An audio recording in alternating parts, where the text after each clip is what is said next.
So hello students, इस lecture में हम लोग स्टार्ट करने वाले हैं हमारा इकोनॉमिक्स का पार्ट। ठीक है, हम लोग ने 11th में इकोनॉमिक्स थोड़ा बहुत पढ़ा है। 11th के इकोनॉमिक्स से 12th का इकोनॉमिक्स बहुत अलग है। 11th में तुम्हें बेसिक बेसिक जो कॉन्सेप्ट थे, बेसिक बेसिक टर्म थे, उनका खाली मतलब बताया गया था। पर 12th के इकोनॉमिक्स में तुम लोग सीखोगे कि इकोनॉमिक्स को तुम लोग रियल लाइफ में अप्लाई कहाँ कहाँ कर सकते हो, क्यों इकोनॉमिक्स बना है, इकोनॉमिक्स कहाँ काम आता है, इकोनॉमिक्स हमें क्यों पढ़ना चाहिए। ये सब तुम लोग को 12th में पढ़ने के बाद फील होगा। ठीक है, 11th में तुम लोग ने इकोनॉमिक्स में बेसिक बेसिक चीज़ पढ़ी थी। क्या पढ़ा था? इकोनॉमिक्स में बॉन्ड्स अनलिमिटेड होती है, लेकिन इंसान के पास जो रिसोर्सेस है वो लिमिटेड है। तुम्हारी ख्वाहिशें बहुत सारी है, लेकिन तुम्हारे पास पैसे लिमिटेड है। तो उस लिमिटेड पैसे से तुम्हारी ख्वाहिशों को कैसे पूरा करना है, हम लोग ने वो देखा था।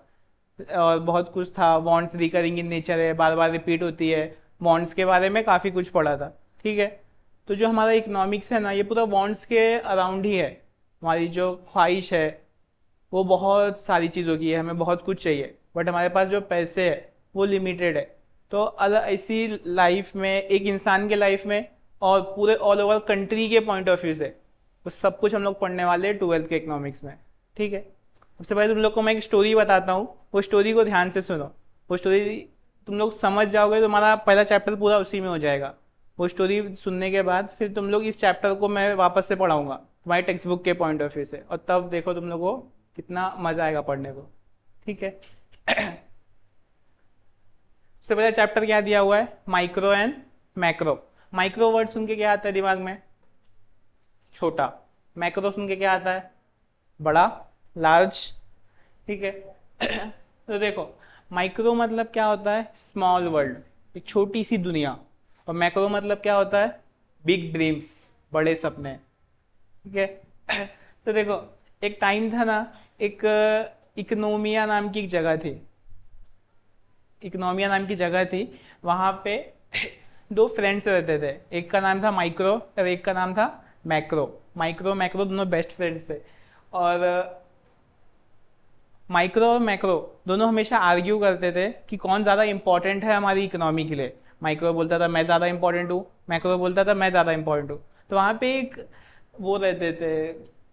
मैक्रो तो देखो, माइक्रो बिलीव करता था कि focusing on small detail made life better. Micro का ये कहना था कि हमारी लाइफ में जो छोटी छोटी चीज़ें हैं उसके ऊपर हम लोग ध्यान देंगे तो हमारी ज़िंदगी अच्छी हो जाएगी। और मैक्रो का ऐसा मानना था, macro thought big things matter more, मतलब कि बड़ी चीज़ें लाइफ में ज़्यादा इंपॉर्टेंट होती है। माइक्रो का क्या कहना है? छोटी छोटी चीज़ें लाइफ हमारी इंप्रूव होती है। और मैक्रो का क्या कहना है? कि बड़ी चीज़ों से हमारी लाइफ इंप्रूव होगी। तो वहाँ पे एक दिन एक इकोनॉमिक के प्रोफेसर थे, वैगनर फ्रिज। उन्होंने चैलेंज किया माइक्रो को और मैक्रो को, दोनों को ही, कि तुम लोग प्रूफ करके दिखाओ कि तुम दोनों में ज़्यादा इंपॉर्टेंट कौन है। तो उन्होंने चैलेंज किया कि जो भी ये प्रूफ कर देगा कि जो ज़्यादा इंपॉर्टेंट है इकोनॉमिक के लिए, वो उसको पूरे लाइफ, पूरे ईयर कॉफ़ी फ्री में पिलाएंगे। ठीक है, इतना समझ में आया? एक इकोनॉमिया नाम की जगह है, वहाँ पे दो फ्रेंड है, माइक्रो और मैक्रो। माइक्रो का क्या कहना है? छोटी छोटी चीज़ों से लाइफ बेटर बनती है। मैक्रो का क्या कहना है? बड़ी चीज़ें ज़्यादा मैटर करती है। वहाँ पे एक कौन है? इकोनॉमिस्ट, उनका नाम क्या है? Wagner fridge. वैगनर फ्रिज तुम्हारी बुक में भी है। और उन्होंने चैलेंज किया है माइक्रो और मैक्रो को कि प्रूफ करके दिखाओ कि तुम दोनों में से इकोनॉमी के लिए ज़्यादा इंपॉर्टेंट कौन है। तो सबसे पहले माइक्रो बोलता है कि micro means small. I study small part of the economy, like individual consumer firms and prices of particular goods. Micro एक स्मॉल पार्ट, मतलब इकोनॉमी की कोई भी एक छोटे से हिस्से के बारे में स्टडी करता है। एक इंडिविजुअल फर्म के बारे में, मतलब एक खाली कंपनी के बारे में, या सिर्फ एक इंसान की सैलरी के बारे में, या सिर्फ एक बिजनेस के बारे में। माइक्रो इकोनॉमी किसके बारे में स्टडी करता है? पूरे इकोनॉमी में से कोई भी एक छोटे से हिस्से के बारे में। तो it's like looking at the economy through a microscope. Micro economy क्या करता है? पूरे इकोनॉमी को माइक्रोस्कोप से देखता है। माइक्रोस्कोप पता है क्या होता है? क्या होता है माइक्रोस्कोप? इसमें छोटी छोटी चीजें देखे आती है। तो माइक्रो इकोनॉमी क्या करता है? पूरे इकोनॉमी को माइक्रोस्कोप से देखता है, एकदम छोटी छोटी चीजों को। तो मैक्रो इकोनॉमिक बोलता है कि basically you care about 1% doing in instead of whole economy. Micro economy किसके बारे में केयर करता है? एक पर्सन के बारे में, वो भी पूरे इकोनॉमी को छोड़ के। माइक्रो इकोनॉमी किस पे फोकस करता है? एक पर्सन, एक चीज, एक फर्म, एक बंदे की सैलरी, एक बिजनेस, एक कंपनी, कोई भी एक ही चीज के ऊपर फोकस करता है।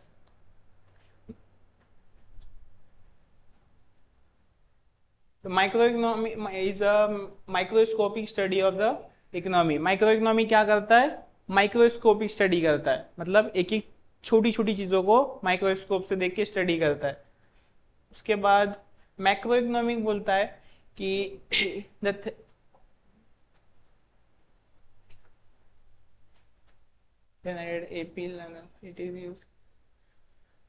उसके बाद माइक्रो इकोनॉमिक बोलता है कि हमारे अंदर चार चीजें हैं। माइक्रो इकोनॉमी के अंदर कितनी चीजें हैं? चार। सबसे पहले theory of product pricing, theory of factor pricing, theory of economic welfare. तो तीन चीजें हैं, product pricing, factor pricing, economic welfare. Micro economy के पास कितनी थ्योरी है? तीन थ्योरी है। कौन कौन सी? प्रोडक्ट प्राइसिंग, उसके बाद दूसरी फैक्टर प्राइसिंग, तीसरी इकोनॉमिक वेलफेयर। प्रोडक्ट प्राइसिंग क्या होता है? I study how price of goods are set. Product pricing मतलब किसी भी चीज का प्राइस कैसे सेट होता है, किसी भी चीज का प्राइस कैसे सेट होता है, कौन डिसाइड करता है? Micro economic. सेकेंड क्या है? Theory of factor pricing. Factor pricing क्या करता है? I figure out how land earn rent, labour get wages, capital earn profit and entrepreneur make profit। Factor pricing चार चीजों पे डिपेंडेंट है, लैंड, लेबर, कैपिटल, एंटरप्रेन्योर। कौन कौन सी चार चीजें? Land, labour, capital, entrepreneur.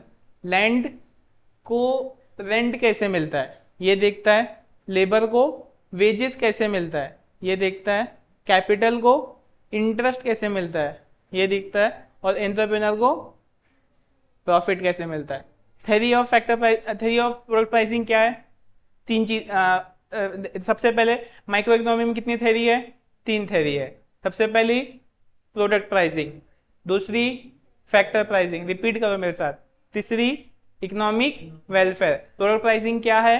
किसी भी चीज का प्राइस कैसे सेट होता है।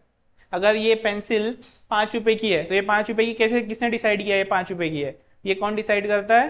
Product pricing. उसके बाद क्या है? Factor pricing. फैक्टर प्राइसिंग के अंदर कौन कौन सी चार चीजें हैं? Land, labour, capital, entrepreneur. Land को क्या मिलता है? रेंट। जमीन को क्या मिलता है? भाड़ा। जमीन को तुम लोग भाड़े पे चढ़ाओगे, लैंड। तो दूसरा क्या है? लेबर। लेबर को क्या मिलता है? वेजेस। कैपिटल को क्या मिलता है? इंटरेस्ट। एंटरप्रेन्योर को प्रॉफिट। समझा दोनों थ्योरी? तीसरी थ्योरी क्या है? Theory of economic welfare.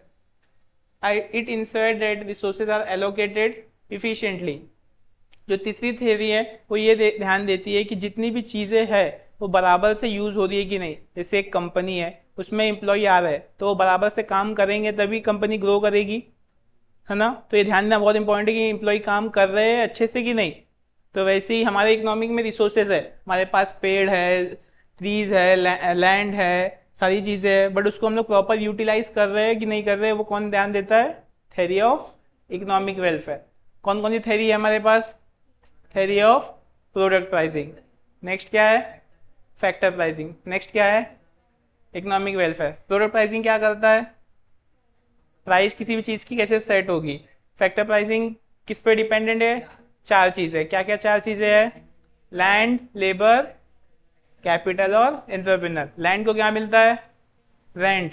Capital को क्या मिलता है? लेबर को क्या मिलता है? वेजेस। और एंटरप्रेन्योर को प्रॉफिट। इतना दिमाग में बैठ गया? ठीक है। अब आगे बढ़ते हैं। तो मैक्रो इकोनॉमिक बोलता है so you care about rent, wages, interest and profit but not about unemployment, poverty और इनइक्वालिटी।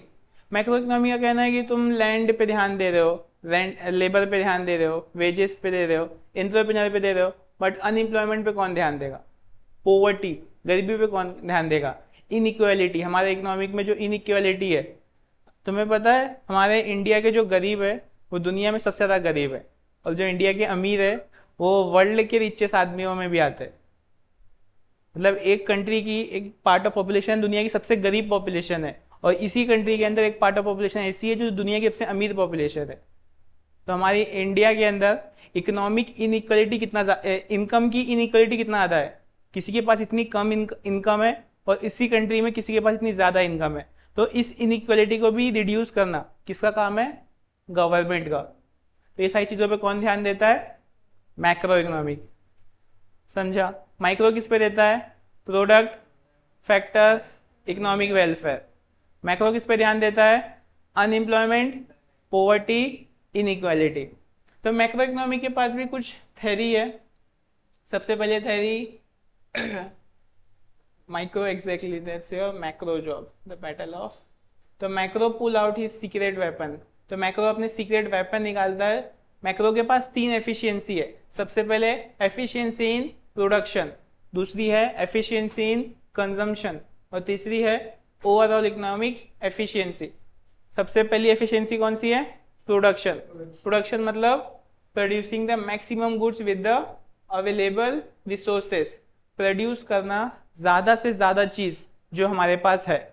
अब देखो, एक फैक्ट्री है जिसके पास हर महीने 100 kg लकड़ियाँ जाती है और वो पेंसिल प्रोड्यूस करती है।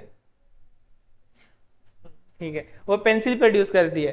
तो अभी फैक्ट्री वालों का क्या काम है कि जो लकड़ी आई है उसमें से ज़्यादा पेंसिल प्रोड्यूस करना। अगर लकड़ियाँ वेस्ट होके ख़राब जा रही है, इतनी प्रोड्यूस होनी चाहिए पेंसिल, उतनी प्रोड्यूस नहीं हो रही है, तो ये फैक्ट्री के लिए लॉस है। वैसे ही सेम टू सेम हमारे पूरे कंट्री के पास, पूरे इकोनॉमी के पास जितना रिसोर्सेस है, रिसोर्सेस पता है क्या होता है? कंट्री के पास क्या क्या रिसोर्सेज होते हैं? लैंड है, किसी के पास कोयले की खदान है, कोल है, किसी के पास ज़मीन में तेल है तो ऑयल है, पेट्रोल है, ट्रीज है, फॉरेस्ट है, माउंटेन है, जो जो हमारे नेचर ने हमें दिया है जिससे हम लोग बिजनेस कर सकते हैं। ये सारे क्या है? रिसोर्सेस है।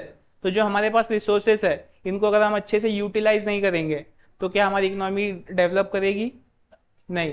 तो मैक्रो इकोनॉमिक सबसे पहले किस पे ध्यान देता है? एफिशिएंसी इन प्रोडक्शन, मतलब हमारे पास जितने भी रिसोर्सेस है इससे मैक्सिमम ज़्यादा प्रोड्यूस कर देगा। नेक्स्ट एफिशिएंसी क्या है? Efficiency in consumption. कंजम्पशन क्या बोलता है? Distributing goods so that the society get the most happiness. अब जो ये गुड्स है इसको अच्छे से सोसाइटी में बांटना ताकि सोसाइटी को ज़्यादा ज़्यादा हैप्पीनेस मिल सके, ये किस पे ध्यान देता है?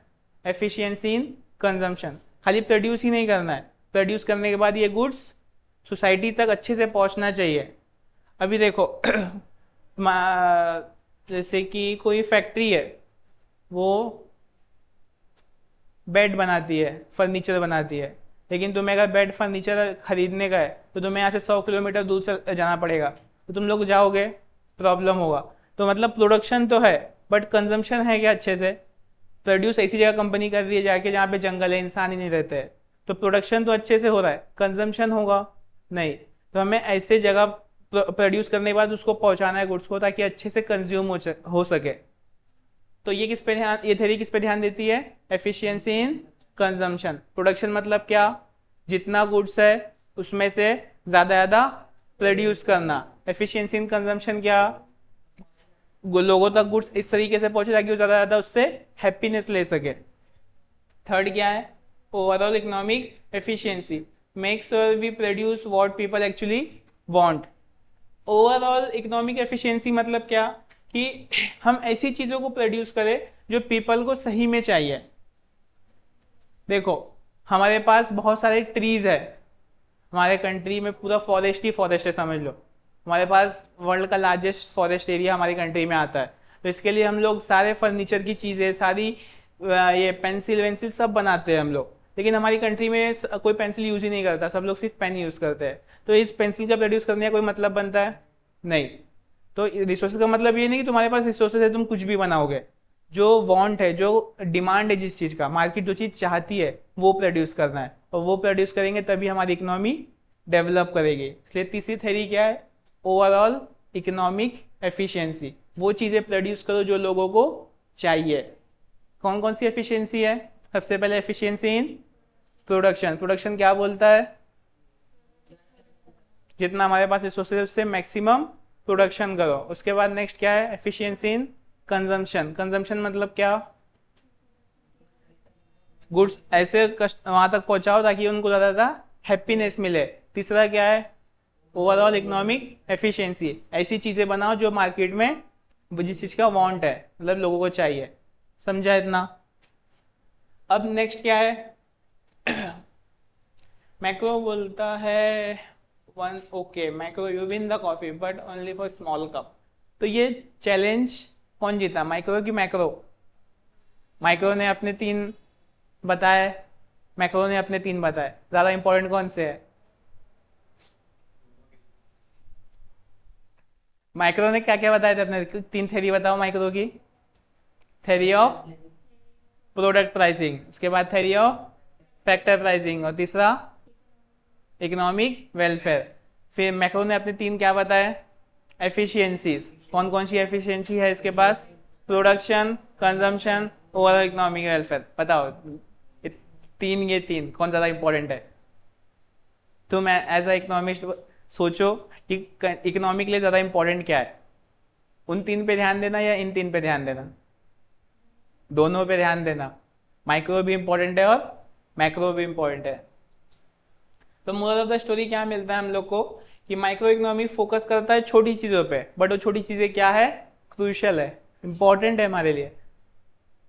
जैसे कि प्राइस, इंडिविजुअल और efficiency, while ignoring large scale national problem. लेकिन वो क्या करता है? बड़ी बड़ी जो नेशनल देश की प्रॉब्लम है उसको इग्नोर करता है। And remember small things make a big difference.